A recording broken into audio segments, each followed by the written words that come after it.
Hello and welcome to the GSMC Book Review Podcast, brought to you by the GSMC Entertainment Network and GSMC Podcast Network. I am your host, Sarah. I am delighted, as always, to be with you for the first of two interviews that I have going on this week. As we get started, I would like to once again remind you that if you are a fan of this show, if you've been listening to the audio podcast for a while, or maybe you're new to the video version, as I am, you can really help the show out by doing a few things. Liking and subscribing is wonderful. That helps the show. But also, if you would like to help the show by leaving a tip or a donation, you can do so at the link that is listed in the video next to me, gsmcpodcast.info. Again, if you're interested in helping out the show and the network, you can just go to that link, gsmcpodcast.info. That really does help us, and thank you in advance if that's something that you decide to do. And now on to today's topic. I have a great show for you, a great interview for you. I'm speaking with author Jody Hobbs Hesler about her collection of short stories. As we get started, though, I always want to check in, see how you're doing. How was your weekend? Are you having any spring weather? You can see behind me that the sun is out, which is increasing the glare, so I apologize for that, but it has been just gorgeous the last few days. So Saturday was a bit rainy here, but Sunday was gorgeous, and yesterday and today are both gorgeous. In fact, today we had lunch with a friend of ours who grew up in the same village that we live in now, but then a year and a half ago, I think. Yeah, about a year and a half ago, he moved to Poland, and he has been working in Poland. But he's back to visit home and visit his mom, and we got to go to lunch with him today. So we went to one of our favorite spots. It's right on the beach. There's so many places that are right on the beach here. And so we sat, and we had a beautiful view of the Atlantic Ocean, gorgeous sunshine, nice food, and just had a really, really good visit and caught up with our good friend. So I cannot complain about this day. It has been very wonderful. And now, of course, I get to hang out with you, which always good. So let's talk about the book that we have going on today. As I said, I'm speaking with author Jody Hobbs Hesler, and give me a second as I get this image up here so you can see that's Jody, and that is the book, What Makes You Think You're Supposed to Feel Better? A long title, but I like it. I don't know, it catches your attention, doesn't it? And I like that it's a very long title for short stories. I don't know. I like the, it's not exactly symmetry. I don't think it's irony, but I just like the visual of that. Let me go ahead and give you the description of the book. This is from the description on Amazon. The grisly death of the hermit outsider in a tight-knit neighborhood prompts a young mom to yearn for solitude. A man wrestles with regrets from a 30-year-old affair while his wife hovers toward death in the ICU. An older, childless woman aches to rescue the seemingly mistreated child she observes in the grocery store. And a girl's desire to avoid the party her father dragged her to nearly gets her abducted.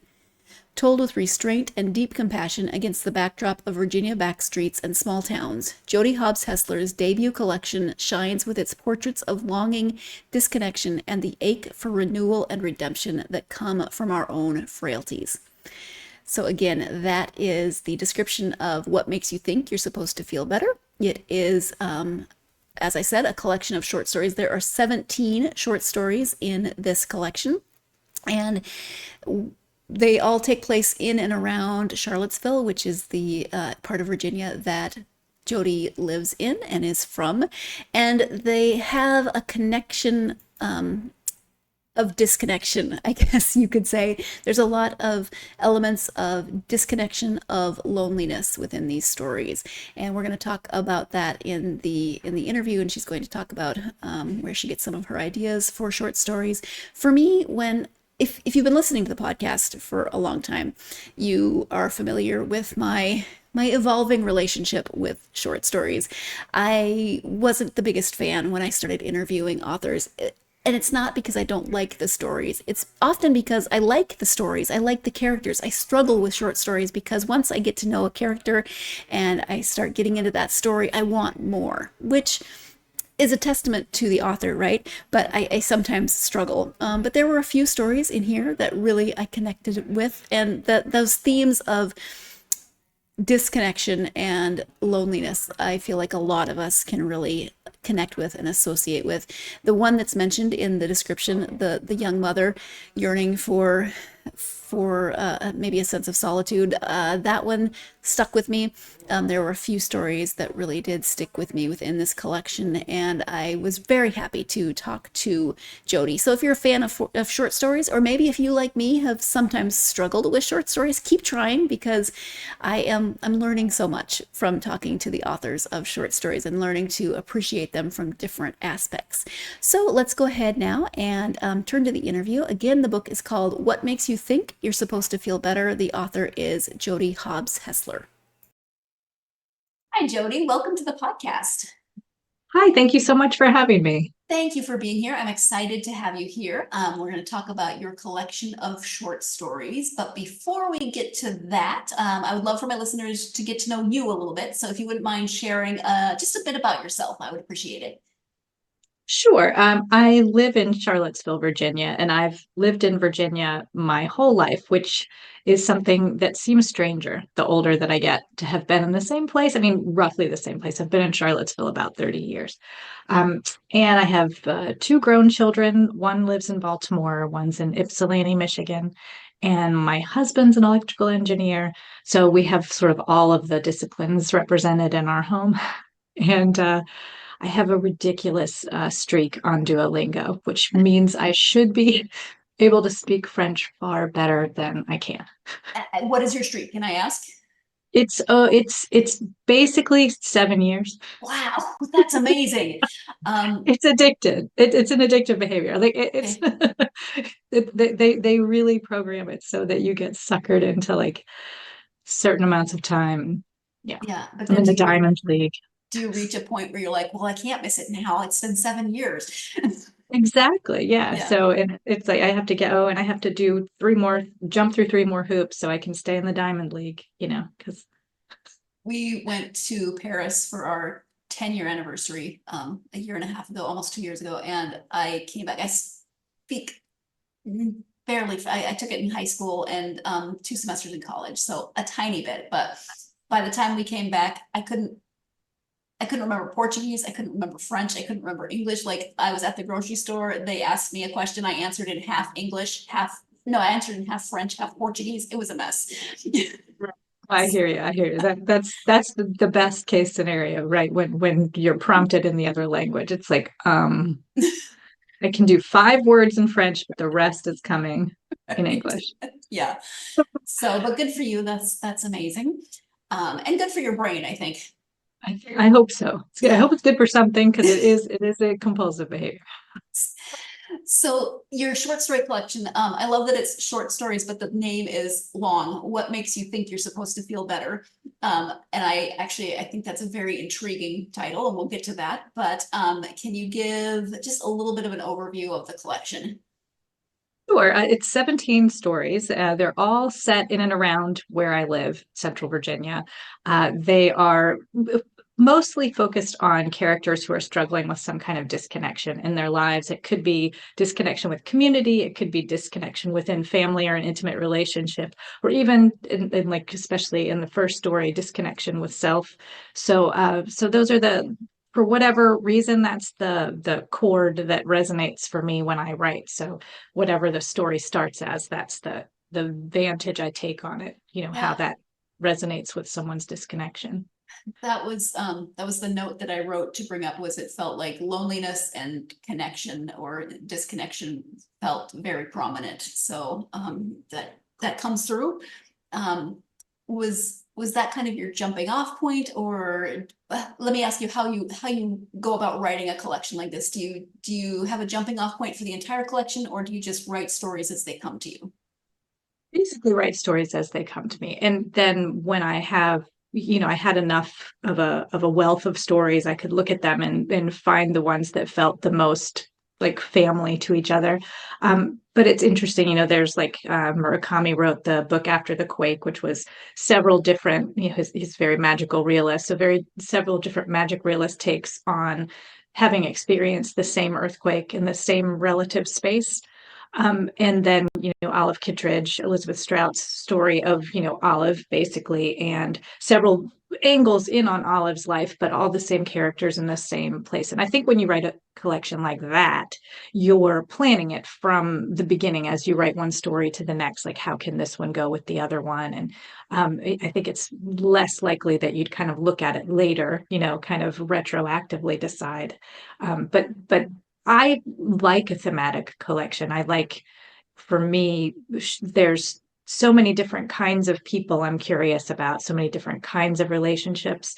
I like that the thing that relates these is that lens that I was talking about, that lens on disconnection, so that you have a very diverse group of people under very diverse situations having this heavy theme that they're connected around. So to me, that feels more at home for me as a writer to work that way. What is it about short stories then that you that draws you to writing within the genre as opposed to like writing a full-length novel on one of those stories? Right. So that's a good question. And I do also write novels. I have a novel coming out in September, which I'm excited about. But it is very different. Like to me, I feel like as soon as the idea comes, I have an idea. It comes with a sense of it's hard to distinguish exactly. Like when you're writing a short story, it's a very distilled experience. And when you're writing a novel, it's like the marathon version of that experience. So sometimes when the idea comes, it comes with this sense of condensation, this sense of, like really urgent brevity. And that's when it's a short story. And sometimes it comes with a different pacing where there's a character I know that in order for them to have whatever the story is going to bring out in them, that I have to spend more time with them and walk through more experiences with them. And somehow it comes usually with that knowledge. Rather than a story that I just think, I bet if I kept writing about this, because when I'm writing a short story, it ends. It kind of it encapsulates something, so I don't feel like it leaves a lot of like open doors to go through. I need story ideas that have a lot of open doors to go through are the ones that become the longer projects. Novels. Okay, actually, that's helpful. Often I'm one of those readers that loves an epilogue. So I like a novel and then I like an epilogue and I like you to tell me what's going to happen for the next 20 years. And so sometimes when I read a short story, I'm like, okay, but I liked this character and I want there to be more. So it's helpful that image of the open doors or there not being an open door. So it feels for you, it sounds like it feels fairly clear. Yeah, when a story is complete. Yeah. And I mean, there's like all the characters I write about, I develop a certain amount of fondness for, even if they annoy me in the story and they're meant to. But I have like a genuine affection and curiosity for them. But I'm not ending the story thinking, well, what happens next? Any more than like, there's usually it's usually not a tidy ending. Like I like to leave the possibility that it could go better than the worst case scenario. Right.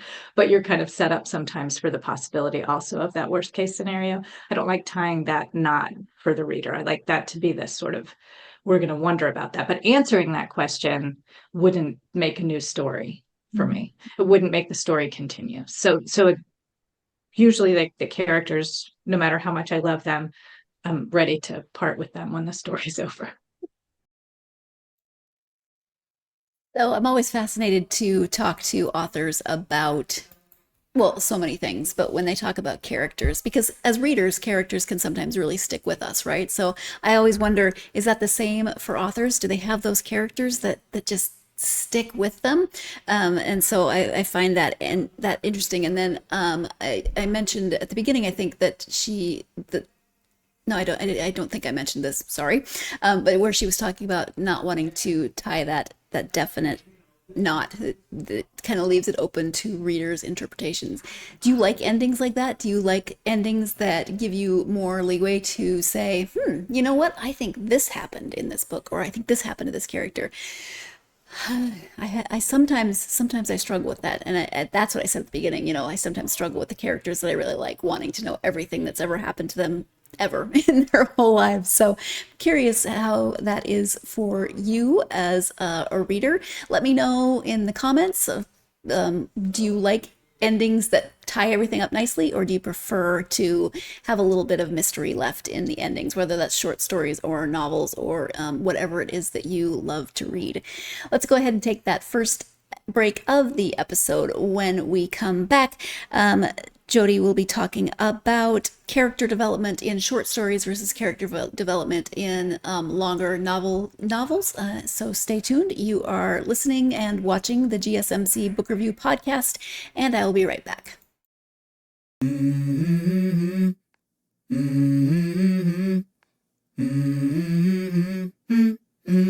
Let's go. I wake up to a little bit of drool on my pillow, feel like it's gonna be a bad day. Yeah, I'm tired of shit, and the coffee ain't hit yet, damn, ain't that great. I don't wanna go to work, cause my boss is a jerk, and I'm not even that paid. I need a change in my life, cause I don't feel alive, and there's nothing that makes me happy. Hold my beer for a minute, I'm about to quit my job, cash in for a ticket. I'm going on a trip and I don't plan to visit. I'm gonna stay there till I feel like I'm winning, and this is just the beginning. I need a big change, help me feel like living. I need a big swing, home runs I'm hitting, and I'll never look back, moving on till I get it all. And we all got dreams, we all want things, but what you gonna do for it? How you gonna move for it? What you gonna be? And do you believe you can do anything? Welcome back to the GSMC Book Review Podcast. As you know, I'm speaking today with author Jody Hobbs Hesler about her collection of short stories, What Makes You Think You Are Supposed to Feel Better. As we go into this second segment, I just want to once again remind you that if you are a fan of this podcast, you can help the podcast out by leaving a tip or a donation at gsmcpodcast.info. Pretty easy to remember, gsmcpodcast.info. If that's something that you would like to do, that is wonderful. I thank you in advance. It really does help the podcast, help the network get these podcasts out to more listeners and viewers such as yourselves. So gsmcpodcast.info. Thank you so much. Before the break, Jody was talking about characters and the way the character evolves, how that affects the ending. We talked about, do you like more open ends, or do you like really wrapped up endings? And that leads us into another conversation about character development, which we are going to get to in this second segment. Enjoy. Is character development for you different in writing a short story than writing a novel? Do you approach it differently, or kind of in the same way?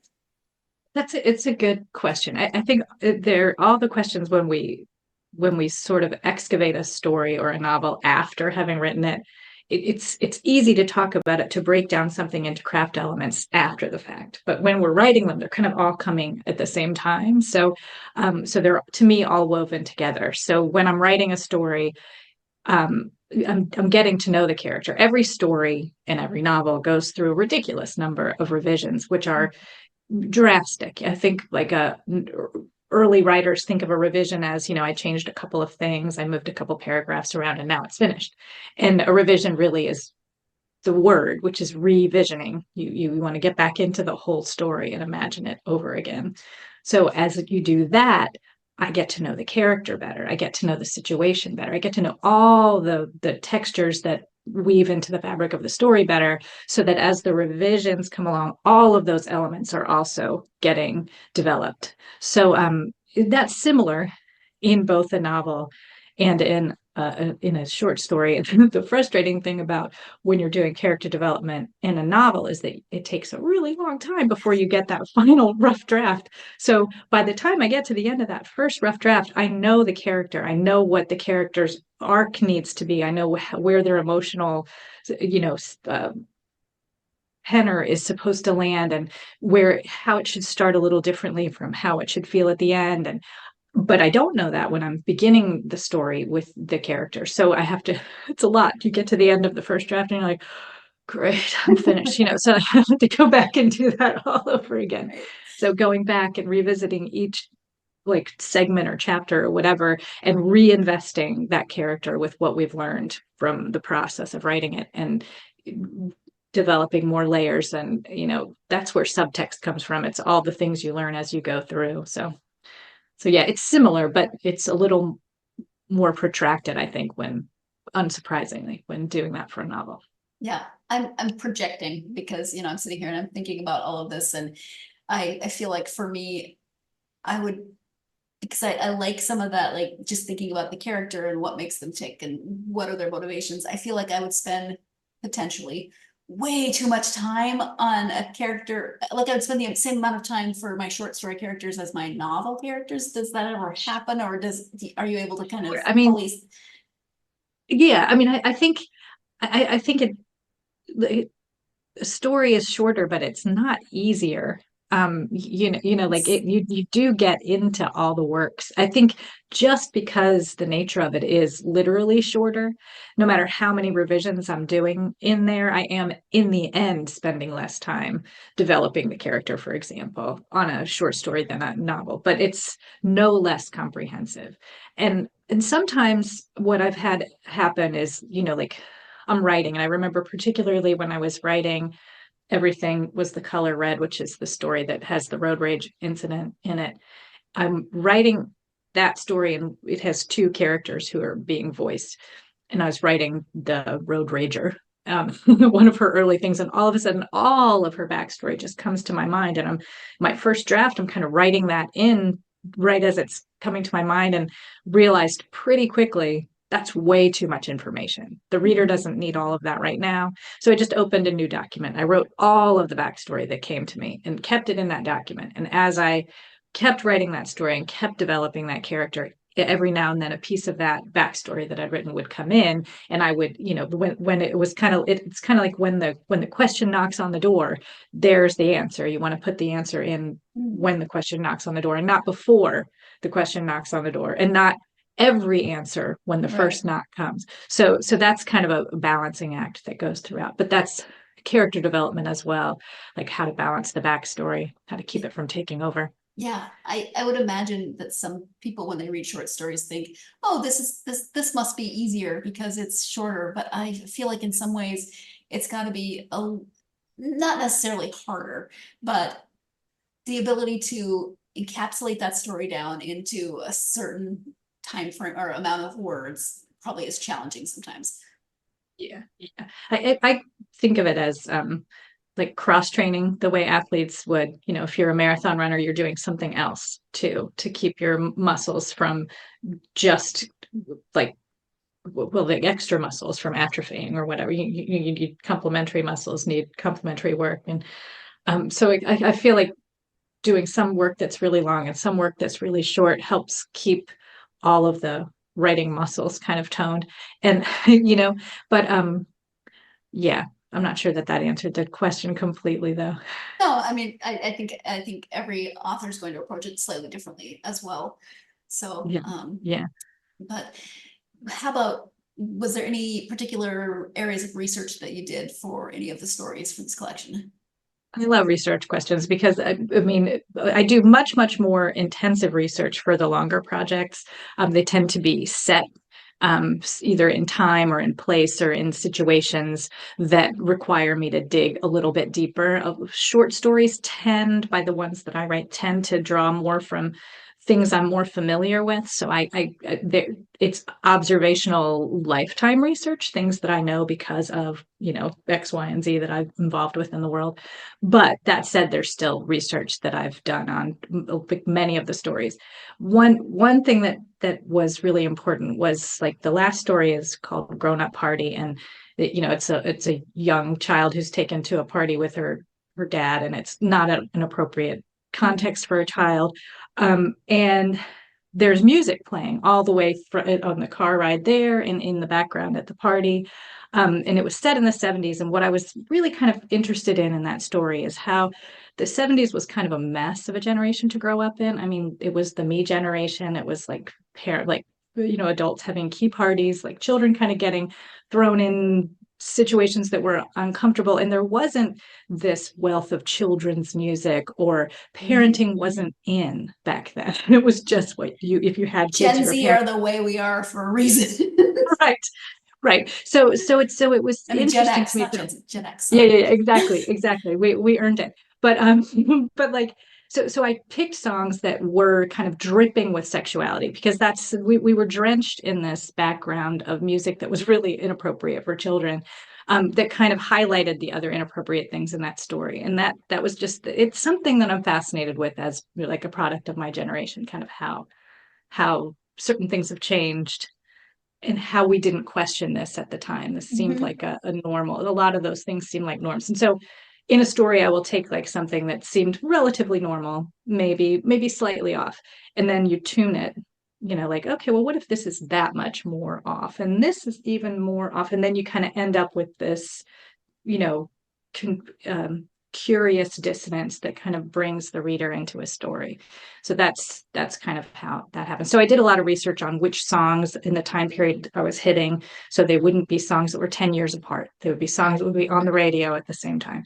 And then similarly in Trespassing, which was set in 1950s Charlottesville, where I was getting into issues of uh, segregation times and racial tensions that were, this one character who kind of thinks she's got a sort of liberal attitude and then does something kind of dumb and realizes a lot. But I wanted the music in that one to demonstrate that at that time, a lot of the popular music was being performed by Black musicians. So here we have this heightened segregation. We have this, but we're sharing this common like music culture, which I thought was one of the ways one of the ironies of racism that I was trying to kind of play with in that story. And it's hard, it's hard to write about racism without feeling like either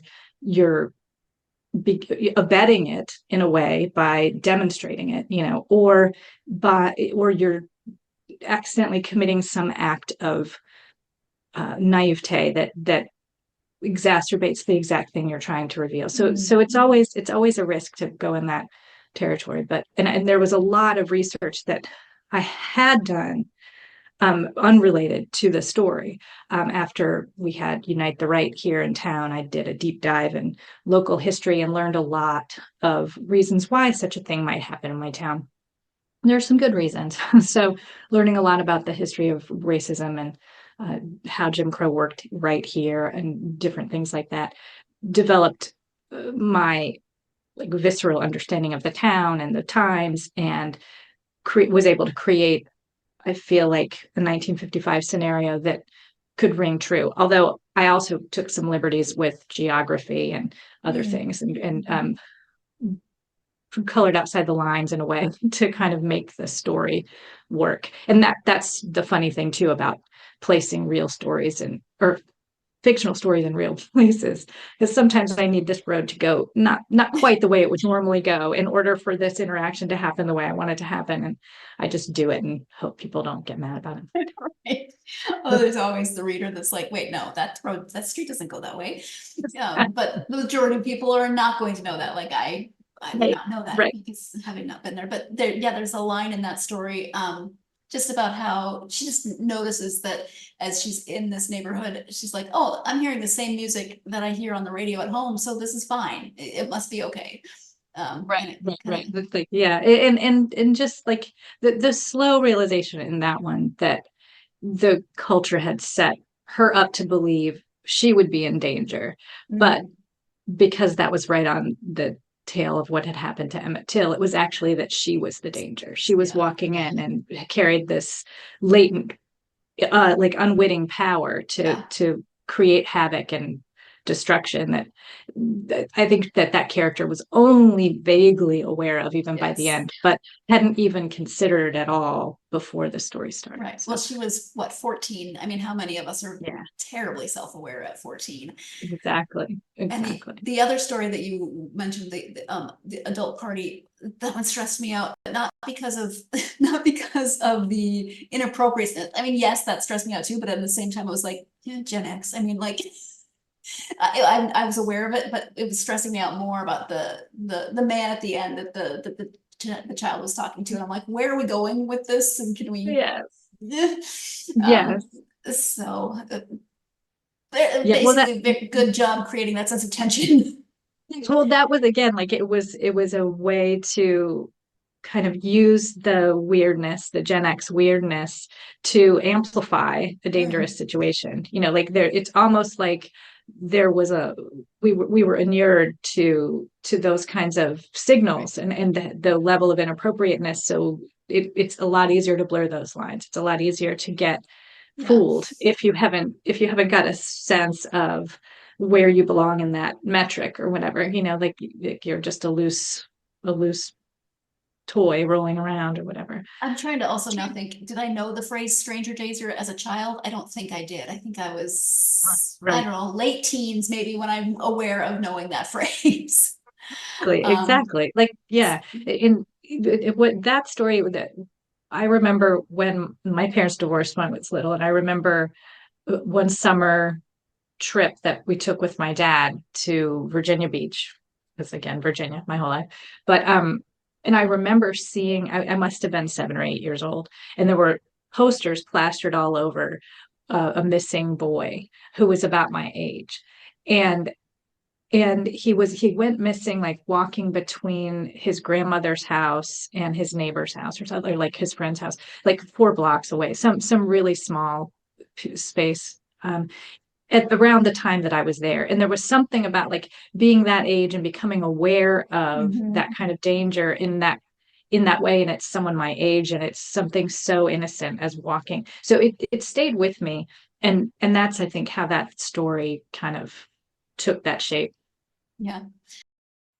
It is time for our second break of this episode, but as I was listening to Jody talk about her experience when she was younger and seeing the missing boy poster, that had to have been, it was one of those things that becomes kind of a core memory, right? I can imagine that would be the case where you see something like that and it really sticks with you. So makes sense that it would inspire a story later. We are going to take that next break. When we come back, more on some of the particular stories and the inspiration behind them and various aspects of those short stories. So stay tuned. You are listening and or watching the GSMC Book Review podcast, and I will be right back.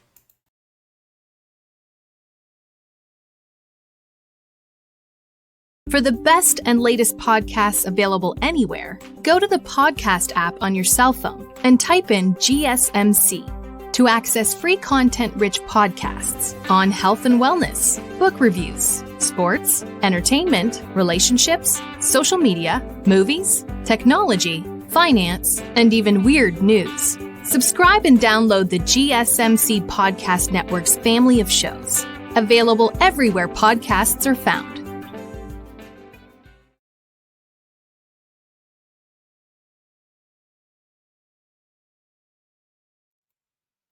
Welcome back to the GSMC Book Review podcast and my conversation with author Jody Hobbs Hesler. Before the break, we were talking about the inspiration for one particular short story and where that came from Jody's childhood experience. Let's go ahead now and return to that interview with Jody. Are there any other stories that you want to highlight or anything that you want to bring up from the collection?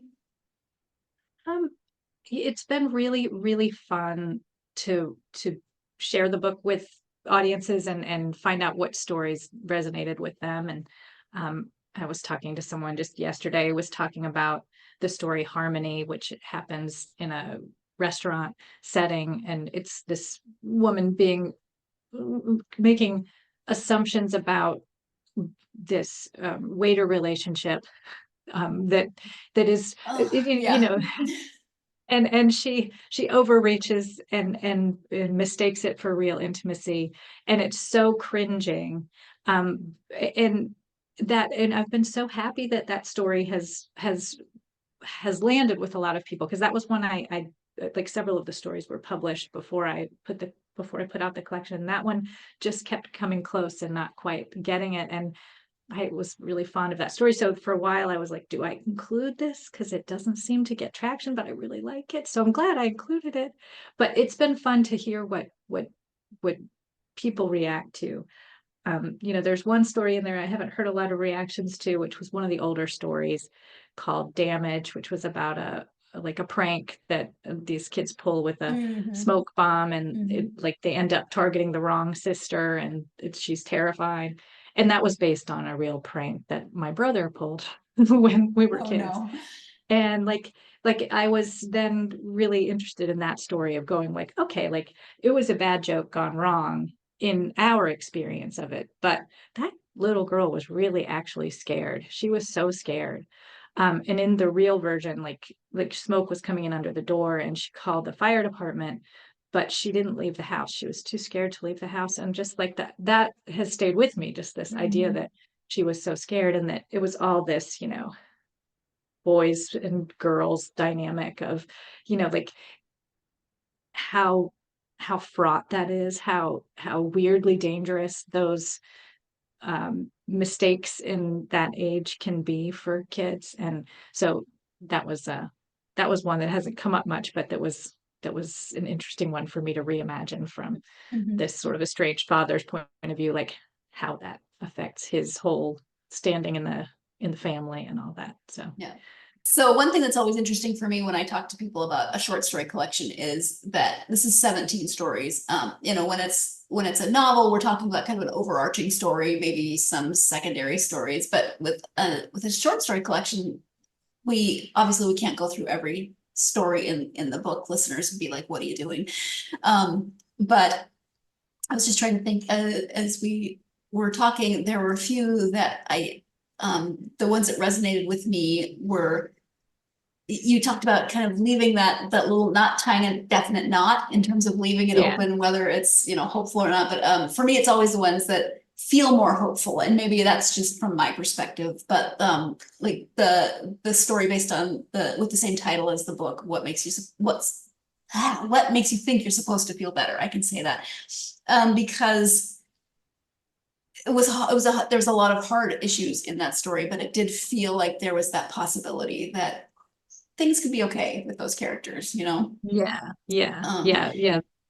And That then was a fun one. another one, and I apologize that I can't think of the title off the top of my head. I should have written it down, but it's the father and his daughter who just doesn't want him. He tries too hard. The She Secret says, Life of Otto and Hilda. Yeah. yes, thank you.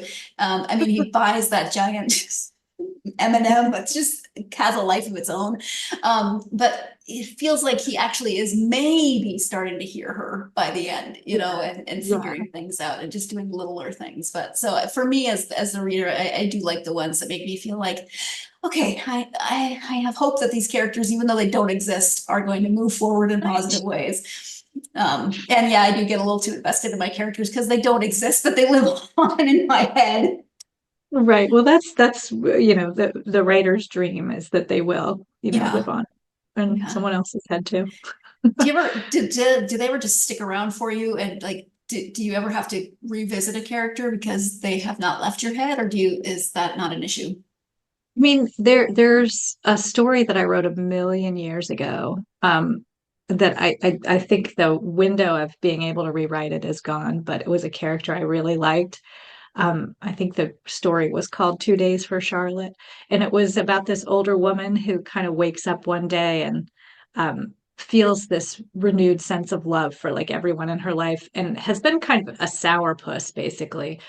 So it's like a shock to her family to have this different approach from the mom, and like just kind of how that goes through each of the children that she has. And it's one that started as a short story that it stuck around enough that I started writing other stories from the other characters' points of view, trying to piece that out. It was kind of an early experiment in writing a novel. But it's old, and like the whole history that particular old woman brought is now 30 years out of date. So it's just a whole different character now. So I don't know. So yeah, they do stick around, and they visit, Yeah, I would imagine. You mentioned a novel that's coming out in September. What can you tell listeners about that? Yes, thank you. It's called Without You Here. And it is coming out from Flexible Press, September 10th. It's a story it's a family story.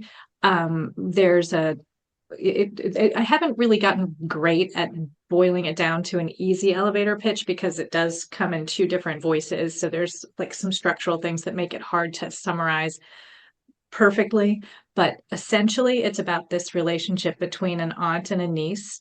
They're both kind of like the outliers in the family. They're a little unusual. They're a little prone to imagination, but also prone to depressiveness. They have some very similar issues that also echo down the family line. So they're usually a source of worry as much as they are like this dynamic presence. So the aunt and niece are very, very close when the niece is little, but the aunt eventually succumbs to mental illness and dies from suicide when the niece is very young. So it's a very serious set of issues.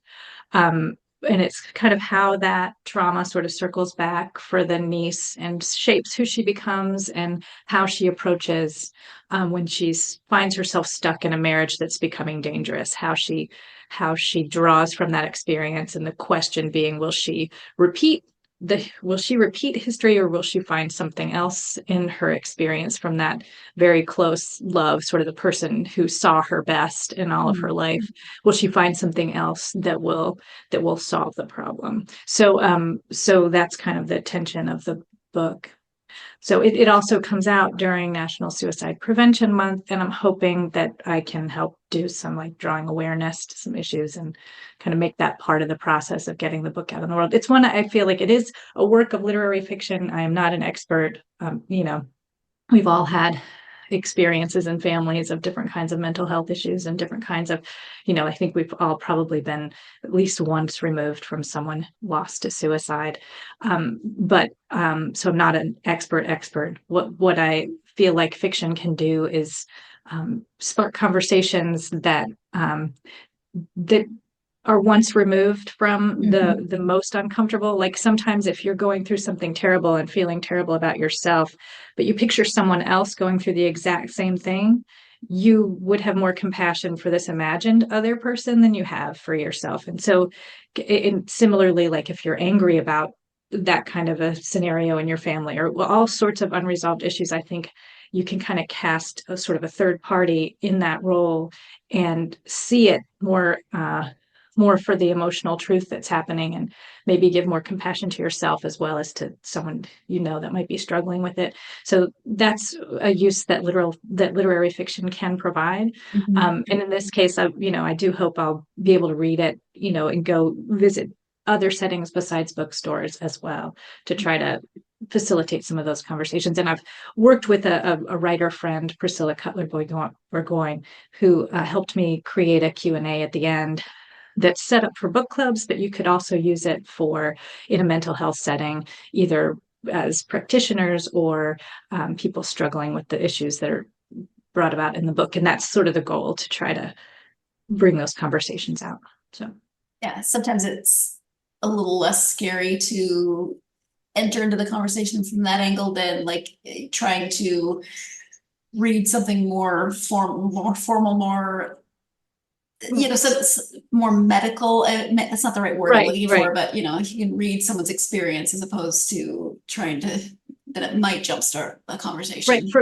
From the inside of the experience, because one of the things about these characters, I mean, these are characters that I worked on this for a very long time, trying to make sure I was doing justice to all of the topics that were being raised and not taking anything for granted. And these characters just became so very dear to me. So the idea that I feel like readers will connect, or my hope is that readers will connect with their vitality, more, like how, like cheering them on for these moments where life is giving them what they need, so yeah, I was with them for a long time. And that was a lot. I did a lot of research on that one, which, all kinds of, because it's set, like it ends at the beginning of the new millennium, and several of the flashbacks go back, to like 1980 is kind of when it all begins.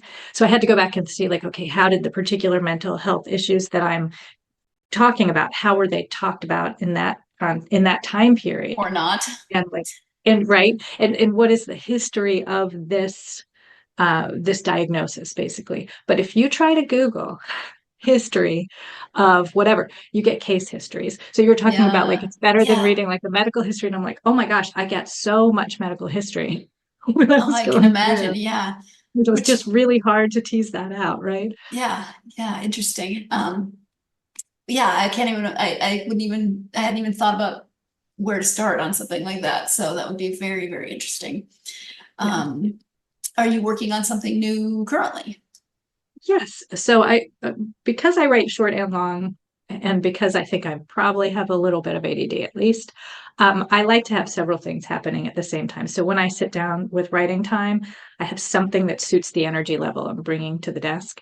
So I have several short stories that are in different stages of revision, and I have a novel that I think is in its kind of end zone revisions. You never really know until you get to that final, but it's been through a number of goes, and that my hope is my sweet pet hope is that I'll be ready to start shopping that around about when the next novel comes out.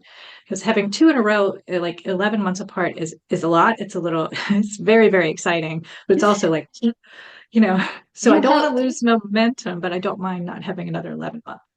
Yeah, you'll have Irish twins for books. exactly. That's what I've been calling them, my Irish twin books. Yeah. Love it. In terms of writing, is it something that you've always wanted to do? Is it how did you decide then to write for publication? Right. So I think it's been part of my identity. I think writing since I can remember. But that doesn't mean I've been working at it. Like it took me a long time to learn how to learn, especially because it was something that was with me from childhood. So, like I'm a writer, it doesn't really mean anything if you're not writing often enough, and if you're not reading often enough, and if you're not. So it took me a long time to learn how to nurture that skill set, and then to shape a life where I could be disciplined enough that I was working steadily. And, I stayed home when my kids were little and never went to the traditional workplace. And every time I would eke out like an extra free space, I would fill it with writing and reading. And then the free spaces got bigger as they got older. And then that's, what I do. So. Right. It's time for our final break of this episode, but that's also another question that I like hearing from authors, or answer to a question that I like hearing from authors, is how they came to the path to publication.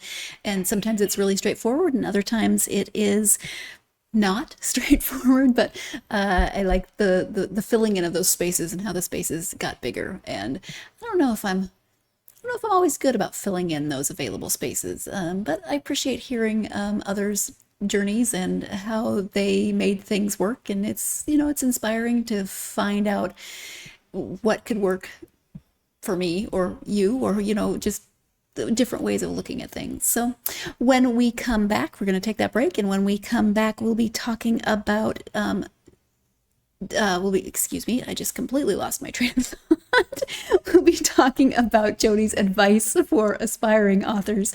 So stay tuned. You are listening and watching the GSMC Book Review Podcast, and I will be right back.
Are there any other stories that you want to highlight or any? Welcome back to the GSMC Book Review Podcast. Before the break, Jody was talking about her particular path to publication. That was good alliteration and rhyming. And she was talking about filling those available spaces whenever she could with reading and or writing. And I'm all about that, especially the filling any available space with reading. I have books on my phone, both audio and digital copies of books. And so if I am running errands, I'm usually listening to an audiobook. If I am standing in a line somewhere, if I don't feel like I have, it depends on the line, but I'm either listening to an audiobook or I am reading a book on my phone. So I love filling those spaces with reading whenever I can. But let's go ahead and return to the last segment of this interview with Jody. Do you have, from your own experience, advice that you would give to someone who wanted to write? Yeah, I mean, find the writers that speak to you. I think it's great to do conferences. If you want an MFA, it's great to do an MFA. You have to know what you want out of it. It used to be a terminal teaching degree, and now they expect a PhD as well. It's a lot harder to trade on an MFA now. But anywhere you go where you engage with like learning about writing, someone's going to give you a canon. It changes. Some people are really good about updating their canons. Some people aren't. Canon being like the roster of recommended writers for a given time period, for anyone who didn't know what that was. But I find that it's really important to find the voices that speak to you and to seek those out. So like a lot of times when we're students, we're set up to receive. And if we're not receiving, it doesn't mean we don't deserve to learn it. It just means we haven't found the right things to receive. And sometimes we have to take that into our own hands and find the writers who speak to us. Like for me, I love William Gay and Grace Paley and Lee Smith and these very rich kind of place-based, character-based voices. But in also like Jhumpa Lahiri goes in that direction. And there's a bunch of other writers just trying to find the ones that give you the world building that makes sense to your work. Yeah. When you mention those authors, are those authors that you tend to go to when you read just for you, or what are some of those authors? Yeah, and those are definitely some I go to when I'm reading for myself, but I'm also constantly looking for new ones. I one of the things I do as a writer is literary citizenship. So I do a lot of book reviewing for journals and things like that. So I'm reading lots of new short story writers, which I love to do. It's a pleasure to find a really fun new voice, and also a pleasure when they're my friends, So one short story writer that I love, that's a friend of mine, is Celeste Muhammad, who wrote Pleasant View, which was a linked story collection a few years ago. I think it came out kind of right around COVID. But she lives and is from Trinidad, and these are stories of all sorts of different layers of culture in Trinidad that just are beautifully wrought. The characters are wonderful, and the sense of place is so alive. So it's not a place I've been. I'd like to go visit my friend, but it sounds beautiful also. But it's a place I can imagine because it's been so richly delivered.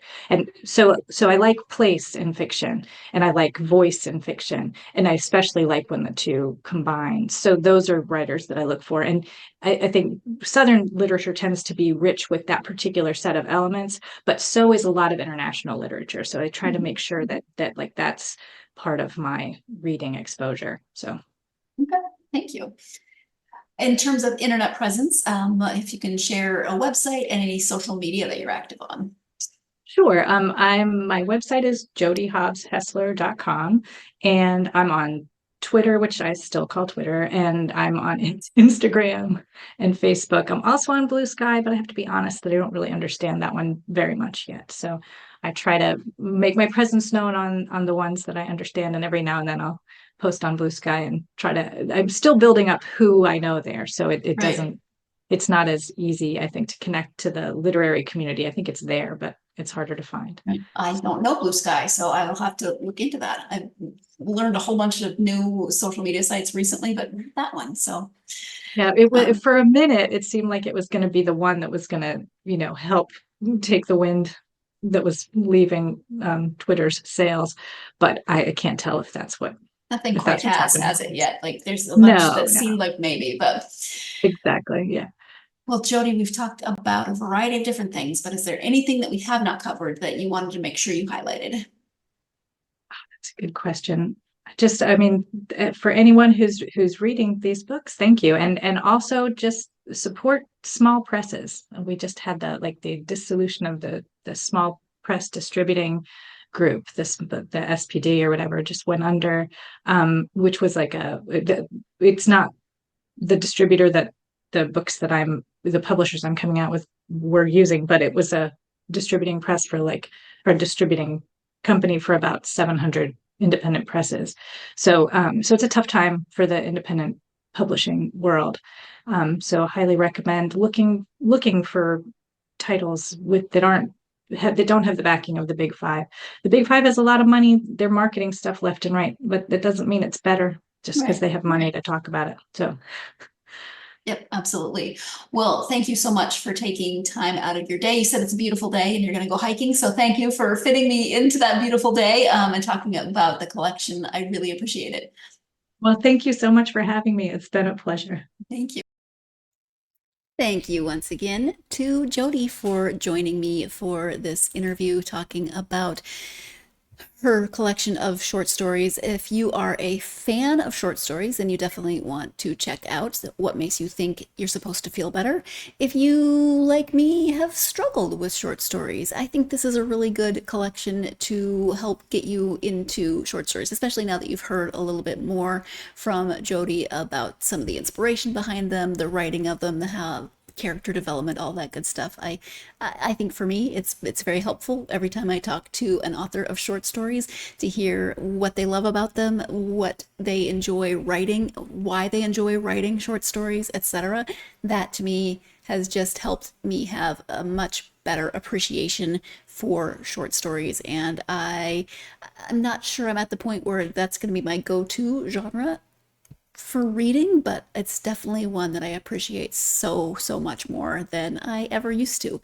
And collections like Jody's definitely help. So if this is something that you're interested in, you should definitely check it out. If you have a reader in your life who loves short stories and you think this is something that they might be interested in, please do check it out. I'm excited to say that Jody will be back to talk about her novel when it comes out. We're already scheduled for January, so right around the first week of January, that interview will come out, which is crazy. She's not my first interview scheduled in 2025.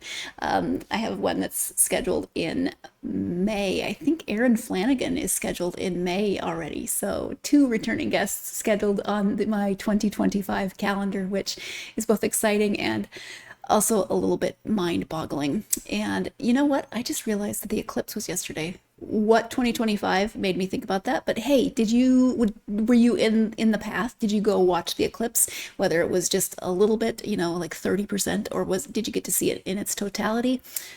No eclipse here yesterday, so I was keeping track of it on Facebook, and I got to see lots of really cool pictures. So if you saw it, let me know. I would love to hear about it. I said that this is the first of 2 interviews for this week, so let me tell you about my upcoming interview. My next interview will be with author Tim Fasciola about his trilogy, A Vengeful Realm. It's a trilogy, so hey, there's 3 books in it, and all 3 books are out, or at least they will be in a couple of weeks. The 3rd book is coming out soon. So if you are a fan of epic fantasy and you love finding series that are complete, you can read them all at once, then you will definitely want to check out my interview with Tim. That episode will go up on Friday, so join me for that. In the meantime, if you, as I always say, are a fan of this podcast and would like to help us out, then follow us on social media. You can find the podcast on Facebook, X, Instagram, and TikTok. love hearing from you. You can leave me comments on YouTube. You can leave me comments on social media. You can leave comments on the platform that you're listening on. You can also like, follow, and subscribe on those platforms. Whether you're watching, whether you're listening, every little bit helps to get this podcast out to more readers such as yourselves. And I appreciate your support so, so much. Whether you're new or whether you've been with me for years, I so appreciate my listeners because you are fellow readers and book enthusiasts. And thank you so much for being a part of this podcast's journey with me. I hope you're having a great day. I hope you are having a good week. Whatever's going on in your week, though, my main hope is the same as it is every episode, and that is that you have plenty of time to get yourself lost in a good book. Thanks so much. See you next time.